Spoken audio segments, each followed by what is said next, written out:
புதிய தலைமுறையின் கனவு மெய்ப்பட நிகழ்ச்சி கோவை இந்துஸ்தான் அறிவியல் மற்றும் தொழில்நுட்பம் கல்லூரியில் நடைபெற்றது. கிங் மேக்கர்ஸ் IAS அகாடமியுடன் இணைந்து நடத்தப்பட்ட இந்த நிகழ்ச்சியில் புதிய தலைமுறையின் அரசியல் பிரிவு ஆசிரியர் கார்த்திகேயன், கிங் மேக்கர்ஸ் IAS அகாடமியின் தலைமைச் செயல் அதிகாரி கல்யாண ராமசாமி, கோவை மாவட்ட காவல் கண்காணிப்பாளர் கார்த்திகேயன் உள்ளிட்டோர் பங்கேற்றனர்.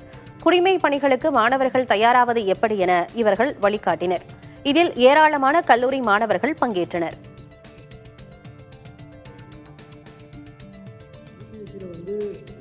அந்த 25% எது டஃப்னு ஃபீல் பண்ணுறோமோ அதையும் நான் நோட்ஸ் எடுத்து ரிவைஸ் பண்ணிட்டேன். இந்த கம்யூனிட்டி பேஸ்டில் ஃபில் பண்ணலாம். அது உங்களுக்கு மேனேஜ் விட இந்த தேர்வுக்கு நம்ம தயாராகக்கூடிய அந்த அனுபவமே நம்மளை பெரிய அளவில் ரீஷேப் பண்ணும். தமிழகத்திலிருந்து நிறைய பேர் சிவில் சர்வீஸ் கிளியர் பண்ணுறதுக்கான தொடர் முயற்சிகளை மேற்கொள்ளணும். அனைவருக்கும் என்னுடைய வாழ்த்துக்கள். வெளி இல்லாதவனுக்கு உலகமே இருட்டு, லட்சியம் இல்லாதவனுக்கு வாழ்க்கையே இருட்டு அப்படின்றது கிங் மேக்கர்ஸ் IAS அகாடமி இன்னைக்கு எல்லா மாணவர்களுக்குமே இந்த லட்சியத்தை விதைச்சிருக்கோம். இந்த லட்சியமிக்க மாணவர்கள் அனைவரும் கூடிய விரைவில் ஒரு IAS அதிகாரிகளாக வருவாங்க அப்படின்றது எங்களோட கனவு. அந்த கனவு கண்டிப்பாக மெய்ப்படும். IFS இந்தியன் ஃபாரின் சர்வீஸில் கொஞ்சம் இன்ட்ரெஸ்டடாக இருந்தது.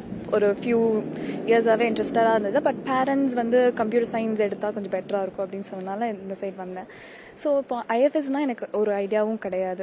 லைக் எப்படி பண்ணணும், எனக்கு IAS எழுதுனா மட்டும்தான் தெரியும். ஸோ அதுக்கு எப்படிலாம் ப்ரிப்பேர் பண்ணணும், அவங்க இந்த IPS ஆஃபீஸர் கார்த்திகேயன் சார் சொன்னது கொஞ்சம் யூஸ்ஃபுல்லாக இருந்தது எனக்கு. ஒரு பெட்டர் ஐடியா கிடச்சிது. இப்போ நம்ம என்ன பண்ணலாம் அது ஃப்யூச்சரில்.